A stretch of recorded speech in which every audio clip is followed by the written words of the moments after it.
Hey y'all, welcome back to another batch cooking weekly meal prep video. These videos are intended to be motivational and inspirational for you to keep your keto game going all week long and you don't fall off the wagon. Let's see what's on the menu this week to keep us on course. This week we're going to be making our Keto Queso every week, and it's a staple in everyone's house I think now as well. Boiled eggs in our Instant Pot, protein bowls, chicken quesadilla stuffed jalapenos, perfect for keto, perfect for anyone on game day. They are delicious. Egg muffins from the Southern Keto Cookbook, cheesy ground beef, taco meatloaf. Y'all are gonna love it. Y'all love the last meatloaf recipe I made. I think you're gonna love this one as well. And we're ending on a sweet note with chocolate coconut fat bombs from the Southern Keto Cookbook. Let's get cooking. Work it, make it, do it, makes us harder, better, faster, stronger. We're starting off with Keto Queso just to get it going in the crock pot. A pound or a pound and a quarter of white American cheese from the deli, 8 ounces of cream cheese, green chilies, and some butter in your little mini crock pot. So I'm gonna go ahead and take all of my cheese and just kind of break it apart here. Same thing with my cream cheese. It doesn't have to be softened because it's gonna melt down in the crock pot.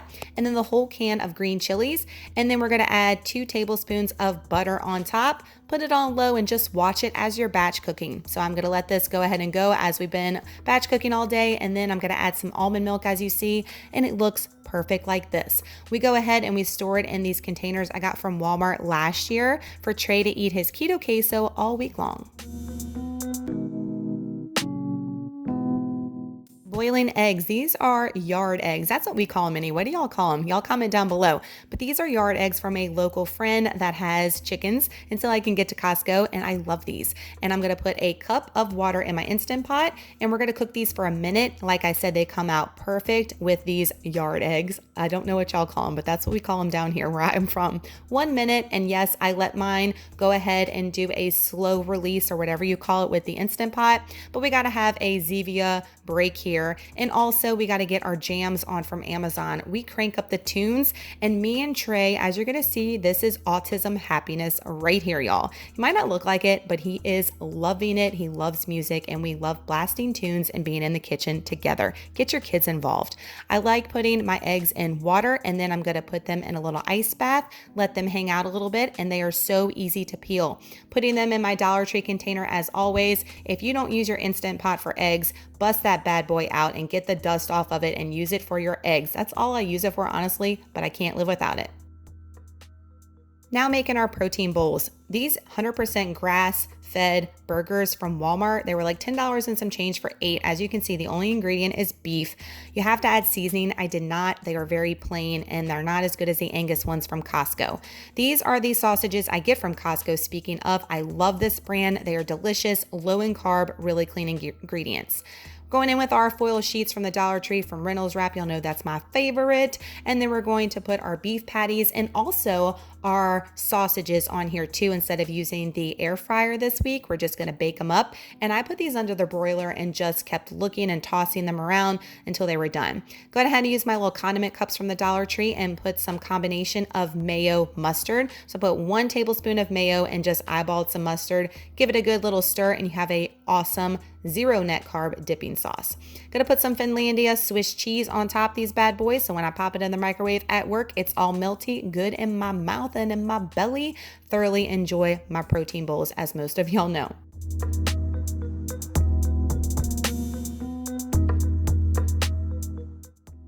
Now going in with the egg muffins from the Southern Keto Cookbook. If you have this cookbook, bust it out and make these with me. I did tweak these. I did not make it exactly as she does. So instead of using the bulk breakfast sausage, which adds a little bit more carbs, I went for the Costco Kirkland bacon here, and I added some Tonys as well. And I added a little bit, honestly, too much pepper. I would scale back on the pepper next time. So we're gonna add our eggs into a mixing bowl, and then we're gonna give them a good stir. If I can get the eggs out of here, struggle is real. Going ahead and giving a good stir there. And then we're going to add our heavy whipping cream. These made them so nice and fluffy. Some oregano, salt and pepper. And then I'm going in with some Tonys. I love Tonys, Tony Sacheries. If you don't have that in your life, order it off Amazon. I might even link it down below for y'all. And then I'm going in with some bacon instead of the sausage. And the cheese in this, y'all, I didn't have it in the photo before. The cheese is phenomenal. So when we cook these up, as you see, I'm going to put them in my silicone liners here. And then I'm gonna put it in the oven, let it bake up. These pop out of these silicone liners so well, but the cheese doesn't melt down all the way, which I really appreciated. So when I went to reheat these for breakfast, the cheese was melty and so on point. So 350 for 20 minutes, if I didn't say. Look at this gorgeousness in front of you, if that's even a word. Yes, indeed. Look at how it's melted. But like I said, when I reheated these and bit into them, the cheese, I just can't explain anymore. The cheese, make these, get these in your life. 2 of them I'm putting in my glass containers. And then I love these chicken sausages from Costco. And then I'm gonna put them in the fridge, and that way I can just heat in the morning, taken good to go. And guess what you're about to see, y'all? Also on this day, I made more pumpkin donuts, and you should have already seen that video. So I will link that up above if you haven't seen it yet. I know so many of y'all have been waiting for that recipe. Guys, get it in your life and make it.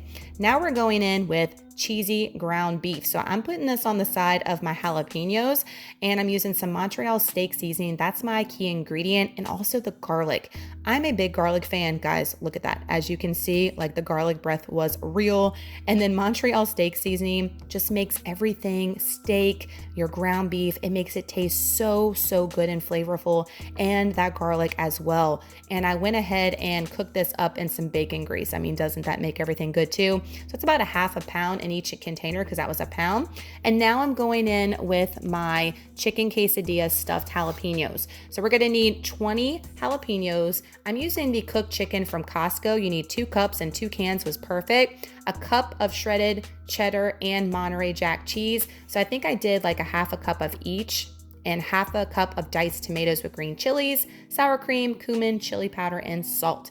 So I'm gonna go ahead and slice these down the middle. This takes the longest time because you don't want any of those seeds, because you will be on fire if you leave them in there.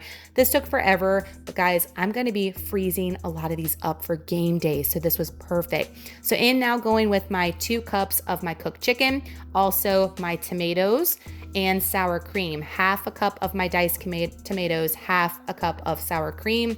And then I think I went in with a half a cup of cheddar, half a cup of Monterey Jack. Then we're also gonna be adding our spices, which is half a teaspoon of cumin, chili powder, and 1/4 teaspoon of salt. Give this a good stir to make sure all that delicious cheese is incorporated nicely throughout the chicken, so that way it's distributed well for each jalapeno when you go to stuff these. So now I'm stuffing them. I'm really meticulous when it comes to this stuff, so you did not want to see all the footage for that, I assure you. So here's just 2, and let's see, boom, I think, there we go. We got a million of them stuffed. So I'm showing you right now how I'm going to freeze these. So I'm adding layers, and then I'm adding these little sheets I got from the Dollar Tree of wax paper in between so they don't stick together. And I'm gonna pop these in the freezer. That way when I wanna pop a little bit out for game day, I can take them out, put them in the oven, bake them up, and they are perfect for a Saints game. Who dat nation represent down below. And as you saw, I had some of the muffins in there, the donut muffins. Who is she with this freezer prep life?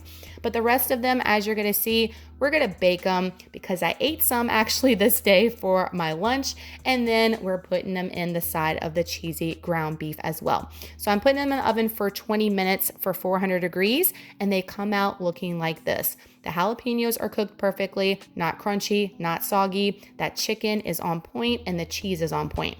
On top of my beef, you might be thinking, girl, where is the cheesy beef? I'm adding like about 2 tablespoons of Monterey Jack cheese. That way, when I go to micro zap this, don't get triggered.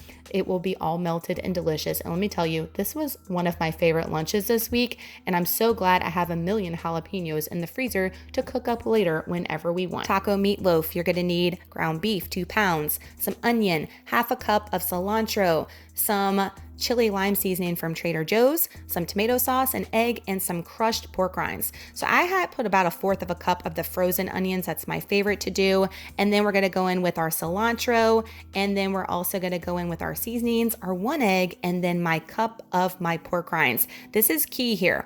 Also, my tomato sauce is 1/4 of a cup. And I don't know about y'all, but the best tools for meatloaf are your hands. So either right now, y'all comment down below, you're either grossed out or you're satisfied in a weird way by watching this.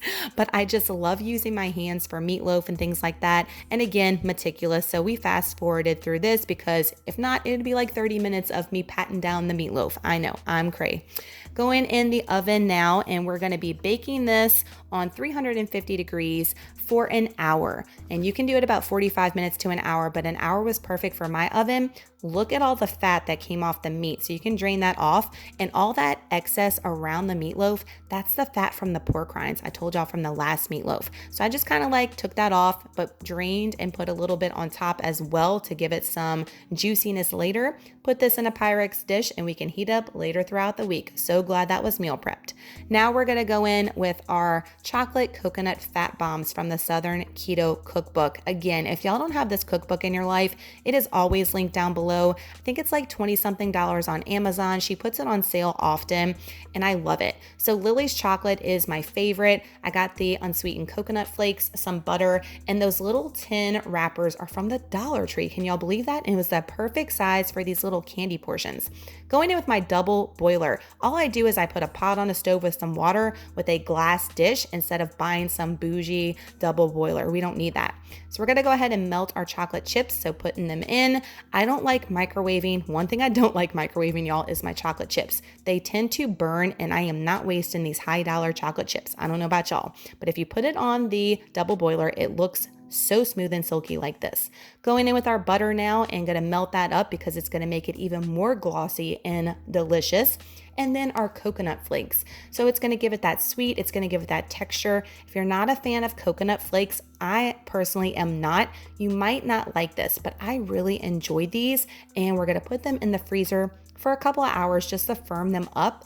And then we're going to pop out and be perfect, and we can store them in a Dollar Tree container and then bust them out whenever we want throughout the week. So here I am trying to put them in the freezer so they don't fall, struggle. This is what they look after the fact. Aren't they beautiful? So you can see the coconut in them, and I added a little bit more on the top just to make them super special looking. So y'all, that is batch cooking meal prepping this week. Y'all give this video a huge thumbs up if you look forward to these weekly batch cooking videos from me. And if you're not subscribed, I'd love to have you each and every week to show you how we can meal prep and get our game on in the kitchen. So make sure you hit that subscribe button down below and make sure all your notifications are clicked so you're notified every time I upload a new video. Thank y'all so much for watching. Y'all let me know down below anything that I made this week that you are inspired by and you want to make yourself this week. I love seeing y'all's meal plans. Y'all let me know in the comments every week what y'all plan on batch cooking. Please leave it down below because it inspires me on things that I want to make in the future as well. So thank y'all so much for doing that. And I hope y'all have an awesome Sunday. I hope you're killing it in the kitchen, and I will see y'all in the next batch cooking video. Y'all go get your batch cooking on like a boss, y'all. See you in the next one.